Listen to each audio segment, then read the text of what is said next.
If you want to build a company or a brand that scales globally, you need to stop thinking like a product creator and start thinking like a deal maker, because that is essentially what you are.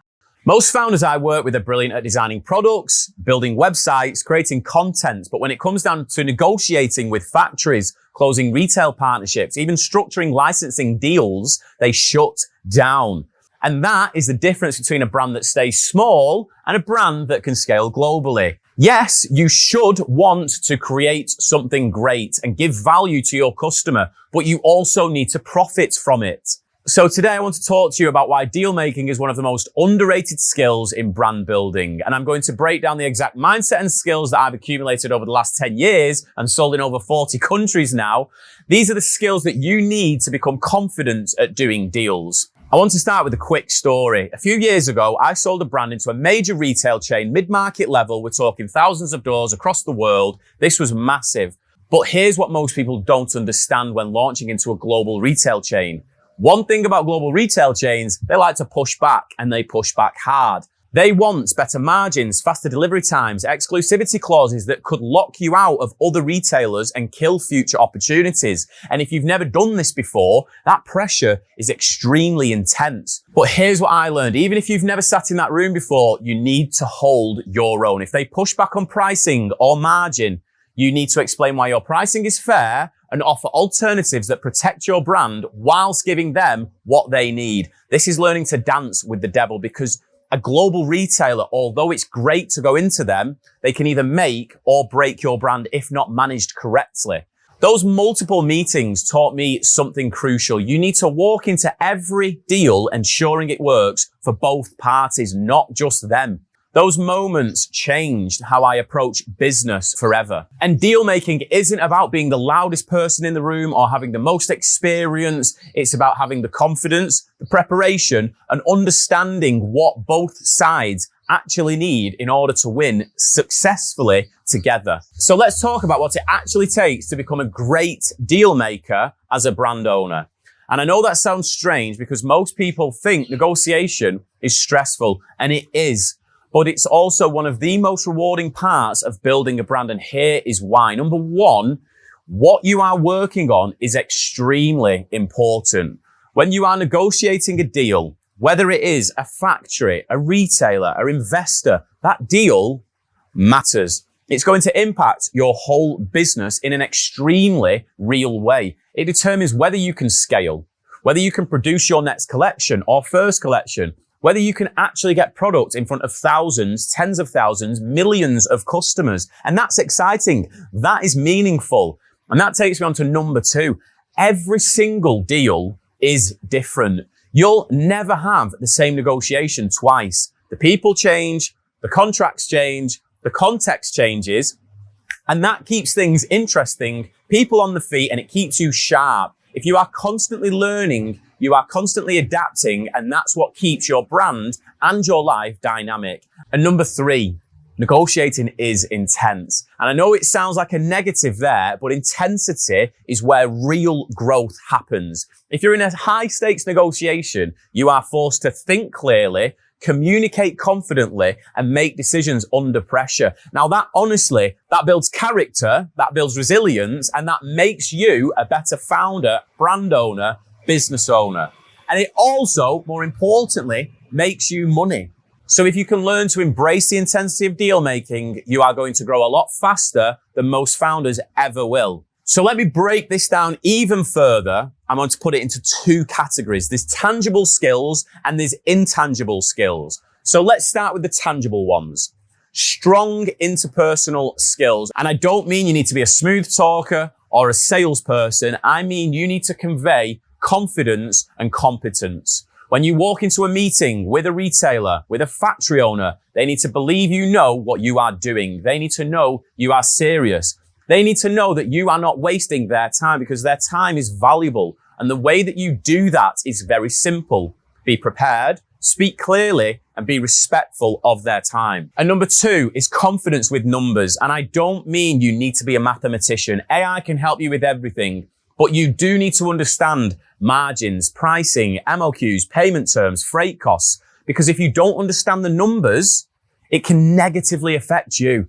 You'll either overpay or you'll undervalue yourself. So get comfortable with numbers, understand spreadsheets, get comfortable with financial models. It's not as hard as it sounds, and it will make you so much more confidence in those negotiations when you understand it and you are prepared. And number 3, have a genuine interest in business. And I know that sounds so obvious, but I meet so many founders who are obsessed with their product, but have zero interest on the business side.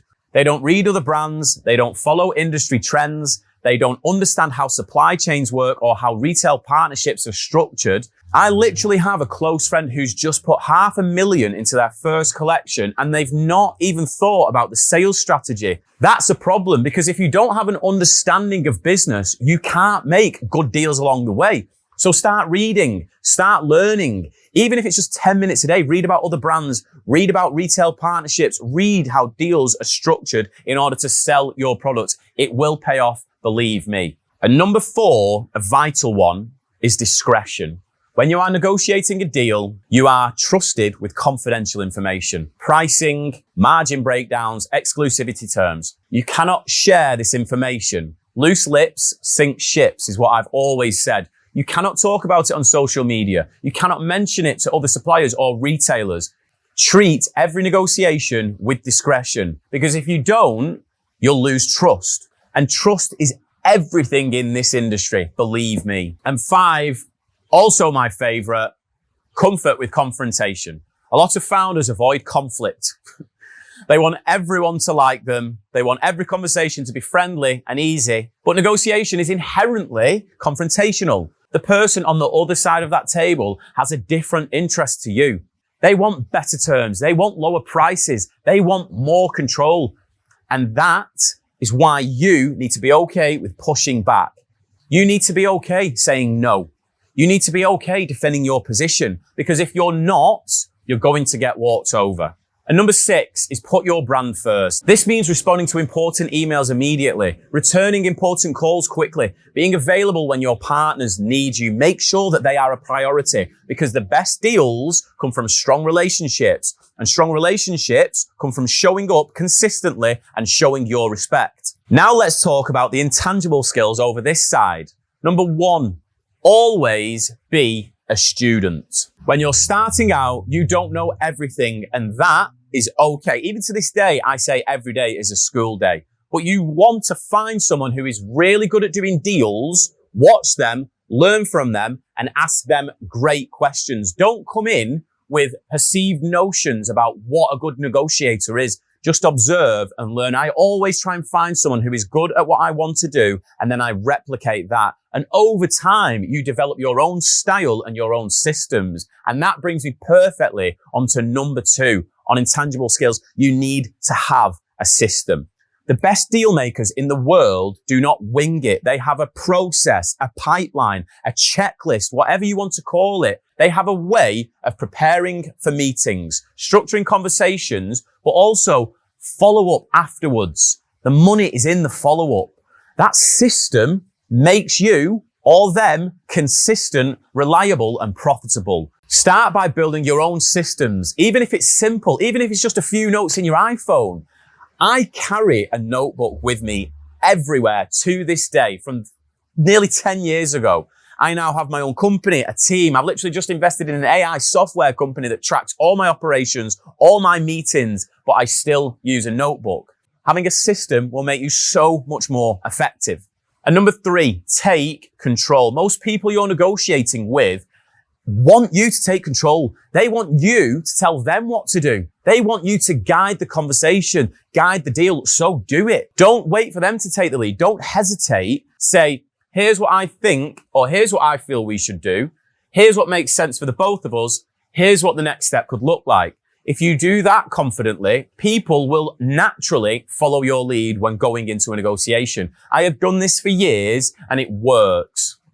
And number 4, this is the most important one of everything that I've just spoke about. Have empathy. Put yourself in the other person's shoes. Understand what they are trying to achieve. Understand what pressures they might be under, and understand what actually matters to them, because that is what being human is about. Then you speak to those concerns. You provide value to those concerns. Say, I understand this is a big decision for you. I understand this is a big deal for you. I understand you need to hit a certain number. You need to hit a certain margin. I understand you're taking a lot of risk when you're onboarding me. Let's figure this out on how we can make it work for both parties. That kind of genuine empathy builds trust, and trust is what closes deals. So what you could take away from this, if you want to build a global brand, you need to get comfortable doing deals. You need to get comfortable negotiating. You need to get comfortable being confrontational with numbers, with taking control of conversations. And the good news is all of these skills you can learn. You don't need to be born with it. You just need to practice. You need to put yourself in situations where you are forced to negotiate. And over time, you will get better and better, and you will end up getting extremely good at it. But start small. Negotiate with your first factory, your first designer, your first freight forwarder. Negotiate with your first retail partner. And each time, you will learn something new on how to get better. You will get more confident. You will get quicker. You will get more relaxed in every single situation. And eventually you'll be able to walk into any room and close any deal. And because at the end of the day, building a brand is about building relationships, and building relationships is honestly about doing deals. So if you can master that skill, you are going to go so much further than so many founders ever will, because they are trapped by their own mind. And if this has helped you, please save it for when you're preparing for your next negotiation.